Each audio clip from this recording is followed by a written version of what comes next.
right. Let's see what's going on here.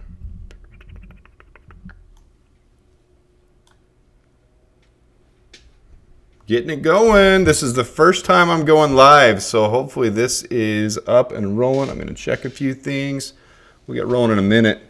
Never done this before, never done live. Remember, guys, I am a new channel. I am only 3 months old, so this stuff is new to me. Figuring it out on the fly. First time I've done a live stream of my own. So, see how this goes. A lot of people on Twitter, a lot of people not understanding the salary cap. So I wanted to come on here, answer questions, do a little bit of understanding of how the salary cap works. I don't think it will be too long today, my first live stream. So just wanted to kind of do that, answer any questions people have, and go into that salary cap so people understand we don't have salary cap left. It's just a fact. And it'll update. Let me pull up the image that I did the other day. Ooh. Yeah, all this is new to me. Be patient with me. Let's see where I put that. All right, so here's that from, let's make me smaller. Bye-bye. Make this bigger. Oh, man. See, I'm new to this, guys. Bear with me and bear down.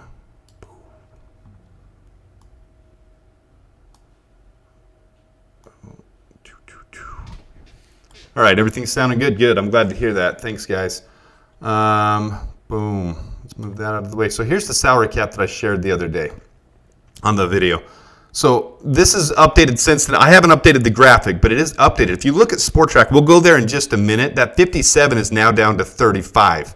And it clearly makes sense why when you look at Keenan Allen. It's been updated on there. And it's almost 35 even. So these numbers will be roughly, little tiny bits off because if you look to the right there, 985 and 915, that's the difference. It replaces the bottom one. And I was replacing the bottom ones with Brett Rippon and Matt Pryor and Amen Ogbon, I'm never going to get his name right, Ogbong Bemiga. So I see a lot of people having questions on this on Twitter. So I don't know if there's people having questions now. So I'm going to answer some of those. And so let's take this down. This shows accurately where our cap is.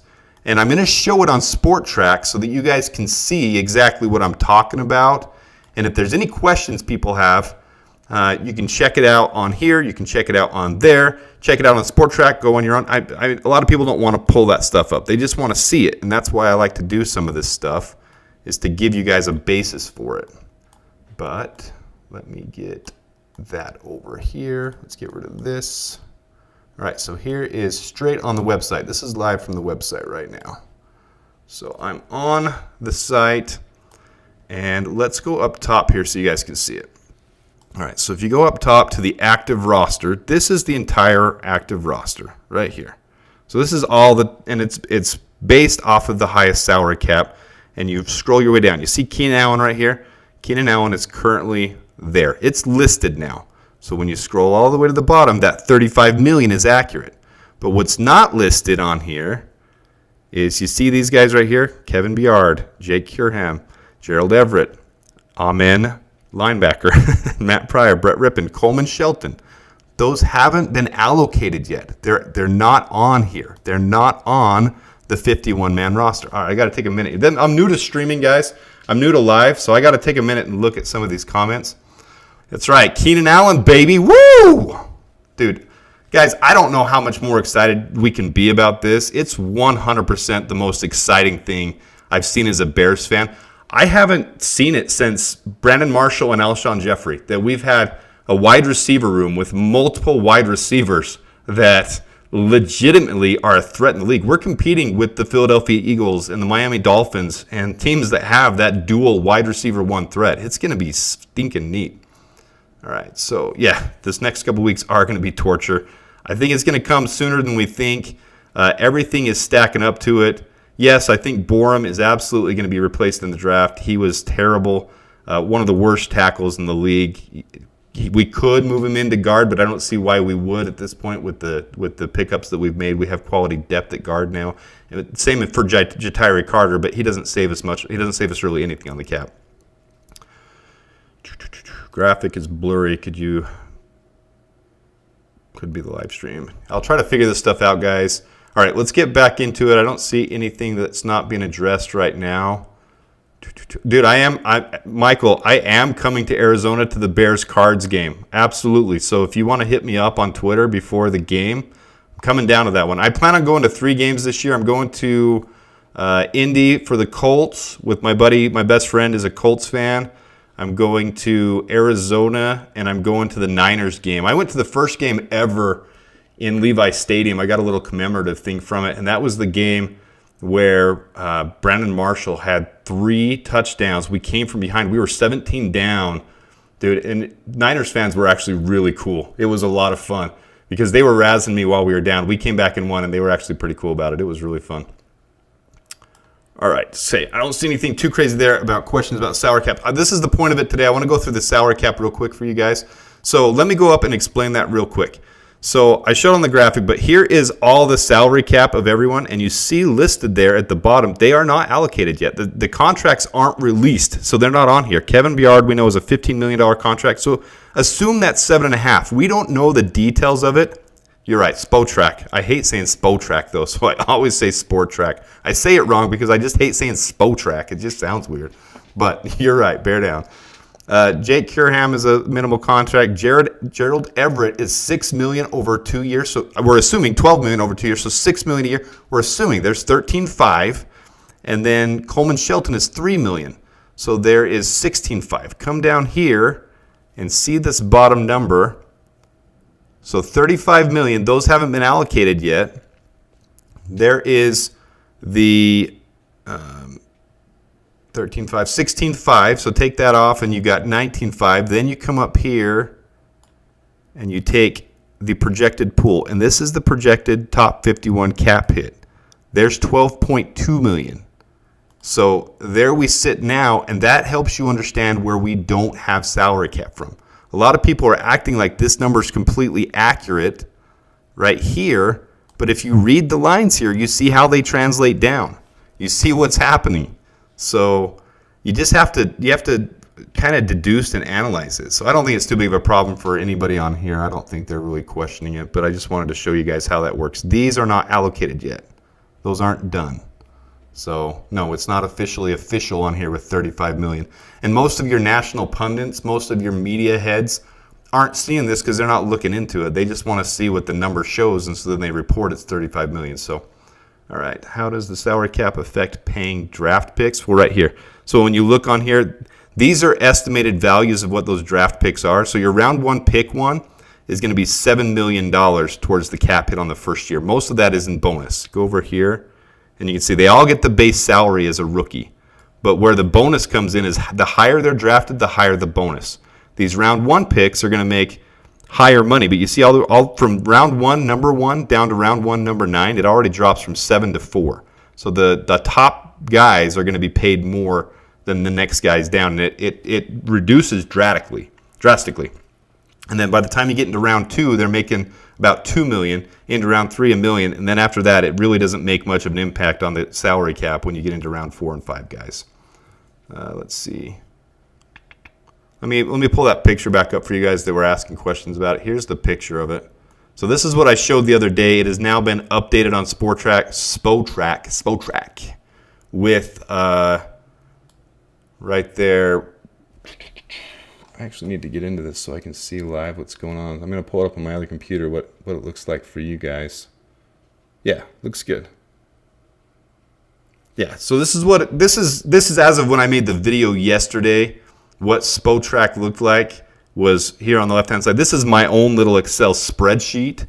57 million showed. But when you take Keenan Allen out of it, you see that's why Spotrac is updated to the 35, like it shows right here. That's why that 35 is there, is because now Keenan Allen is on here at the top. He's right there. That 23 came onto the books. And so now that's why The difference is down to that 35. So that's how it looks like. Let me see some of these comments. This isn't going to be a long stream today, guys. This is my first official stream, my first one. So I just wanted to do it and answer questions about the salary trap. Absolutely. Salary cap. Man, sometimes I can't talk, guys. Dude, I just want to say, you guys who are there's so many positive people. I didn't expect this. I'm going to be honest. I didn't expect such a positive impact from me sharing stuff like salary cap and sharing stuff like analytical breakdowns. I didn't expect this. You guys are seriously the coolest. There are so many cool Bears fans. And I really think the Bears fans are going to unite once we get through this garbage. And I'm 99% we're sticking with Justin Fields. Even things like today, Dante Pettis, you can read the tea leaves however you want, guys. And I realize that I'm doing the same thing. I'm reading the tea leaves and nobody knows what's going to happen. Nobody knows. Ryan Poles is keeping this so close to the vest. Nobody saw Keenan Allen being signed. Nobody saw that trade happening. And I guarantee nobody saw Dante Pettis being signed. It didn't make an impact on our salary cap, because he's a league minimum contract, and they basically replaced one of the other top 51s. But nobody saw that coming, so we don't know. But everything you're seeing, even down to Dante Pettis, yes, it was a small connection with Justin Fields. It wasn't a huge one. It wasn't this big, giant thing that shakes the world. But he did have 3 touchdowns with him. And he had good I really think it's more of a kick return and punt return duty thing than anything, because we need to make sure we have a safety net there with Velus Jones. Velus Jones didn't have a fumble last year. I don't know if you guys realize that, but he got hell from 2022 for a good reason. But he's really improving. So don't we save like $2 million if we trade down from 1 to say 3? Yeah, but you're picking up a second rounder when you do that. And so you're actually possibly picking up more salary cap in the difference of what you pick up from the trade down. Some of that can be offset, and that's why that's why Ryan Poles might say, I want a first and a second this year and a first and second next year instead of a first and second and third and a first next year. He might want a first and second this year and a first and second next year because that offsets some of this year's salary cap. It's not a huge difference, but it might save about $1 million. All right, dude, I'm way behind on this. So again, this is my first time doing a live stream, so I'm behind on. I got to catch up on how. Yeah, Swifty and I actually have talked, guys, about doing something more consistent with each other. That was fun last night, 100%, a blast. We've talked about doing something. I am still working a full-time job, and I'm a dad, and I've got other responsibilities too. So this is not my full-time things, but I love it. I love this more than my full-time job, guys. I 100% love this. So. We will see what we can do. I think we're going to try to do something next week, just an impact show about what we think about free agency, just a little half-hour thing. Dude, thanks for all the support, guys. Gerald Everett is a huge stud. Trying to see if there's any questions about the salary cap. I don't know if we'll ever merge channels, but we could do a new channel together where we do a daily show type thing like CHGO or Chat Sports or something, give a different angle to that all these other talking heads aren't seeing what we're seeing, and different perspective. 100% we could do that. Just got to get there. Remember, I just started this channel in December. So yeah, I've been on a couple other shows though. I've been on I've been on the Windy City, been on Swifties. I've got a couple other invites, and I will be doing some other shows. It's just a matter of fitting those in. So anyways, salary cap, if there's any questions you guys have on that, absolutely answer those. We are in good salary cap shape. Hey, Mitch, dude, don't feel obligated to do that, but I seriously appreciate the crap out of that, man. It's crazy to see the support from Bears fans. You guys are awesome. Let me read it out. Mason Money Bomb Time, the continuity piece you did. The amount of ties everyone has together has only increased, i.e. Keenan and our wide receiver coach, Pettis and Fields, Everett too. Even though we didn't get Curtis, the plan is clear. 100% agree with you, man. 100% agree. This Pettis move, to me, is a continuity thing. It's win now. We're in win now mode. We are not in rebuild mode, and I 100% agree that if Caleb Williams is the decision, if he is what Ryan Poles says, hey, I do see Pat Mahomes in him, and I can't pass up on this, I still see us keeping Fields if that happens. let's not get into that whole rabbit hole. But if that's what happens, I'll be shocked, because even with a rookie, you're going to have a learning curve. And that's not a win now move. That dude you know and love. Dude, thanks, man. A thumbs up gesture with the words top. Apparently my mic pops too. I will be getting new stuff. I'll be getting things updated as we get going farther with the channel. Is it possible to, well, I got to read this one. Is it possible to go over the cap in case of unforeseen injuries, signings instead of retaining a buffer? Excuse me. Yeah. When players go on the injured roster, that doesn't hold against the cap. There is some forbearance there. I might do a whole nother video on that. But there's flexibility there when that happens. They don't get counted against the cap when they're on the injured reserve. We'll go over that, and that's a whole nother video. That would be something good to go over. What are the parameters for the rollover line in cap space from the prior year into a new year? Okay, so let's go here. There's a certain amount. I don't know what that amount is off the top of my head, but I think it's capped at like 10 million they can roll over. But if a team doesn't use their entire salary cap from the prior year, they can use that as rollover cap. Right here shows. Now, we were at like 6 or 7 million, and then Poles made moves before the new league year. And so that counted for the old salary cap as well. But the 2023 rollover cap you see here ended up being 3.489. And that can be, don't hold me to this, guys. This is off the fly. This isn't like I'm doing research right now and making a video. That can be up to, I think, 8 or 10 million. And so Poles likes to run with the buffer. It always is healthy for your salary cap the following year. And right now you see the salary cap this year is 255 million. They're already anticipating the salary cap next year to be 285 million. Dude, Blue Bay, when it rains it pours. I appreciate what you do. Thanks, man. I really appreciate that. Did I miss another one? I did. Sam Lacarta. I'm sorry, dude. Lactara. If I got your name wrong, please forgive me. Correct me. Love to see it. Great content. Love to see it. I appreciate that a lot. You guys are awesome. Seriously, I gotta get caught up here on these, but you guys are awesome. That's not why I'm doing this today. Jay, you're the man. You are the man. Love the work you're doing, brother. Keep killing it. JF1 to the moon. I agree, man. Guys, you guys can't on Twitter. I'm getting called a cult leader. I'm getting called also. I was never on Twitter before, and then here I am. Gotta get this to the side so you can see me a little bit too. I'm new to this. There's people that I'm going at it with on Twitter, calling me a cult leader, calling me different things, and that's fine. They can call me whatever they want. Comes with it. But I see a basis. I see a reason for why we're keeping Justin Fields, and that's why I'm pounding the drum. I just don't think quarterbacks take time to develop, guys. They do.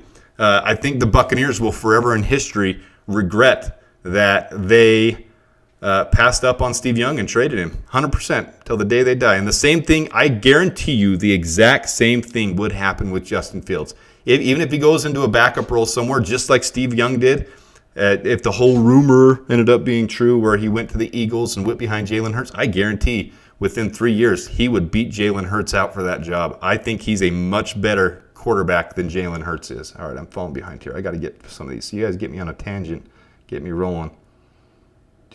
Cap is garbage. It's not. We're good, guys. We're good on the cap. Like we made huge moves. He did a good job. The roster's almost filled. Make sure you're spot on, bro. You guys are awesome. So Bears gave up a 4th-round pick for a top 7 wide receiver. Poles set us up to either get a 3rd-round comp pick or a franchise tag a stud for $20 million a year at worst-case scenario. Feels like a San Francisco 49ers type of situation. Spot on. Nailed that. That's something that nobody else is. I need to address that more. All right, so it would be a 3rd or 4th-round comp pick depending on where things stand, but we're starting to get into space where we are now in 49ers type territory as long as we can keep building draft picks to do that. And right now we're set up for that. Next year we have one less 7th but an additional 6th, and then we have an additional 2nd. If we pick up more draft capital, we're letting guys walk out the door. And some of those guys might be your Keenan Allens. But just like Zanakin Skywalker said, dude, that means that we have someone walking out the door. So comp picks are based off of salary, contract, and production, a combination. So the higher the salary that the player had and that they signed for. More importantly, that they signed for a new team, and the production they had with the team, the higher the pick that's going to be. And Keenan Allen is going to produce. He's a producer. He's an absolute beast and a stud. Sam Lacarta, dude, I'm saying your name wrong, and I totally apologize.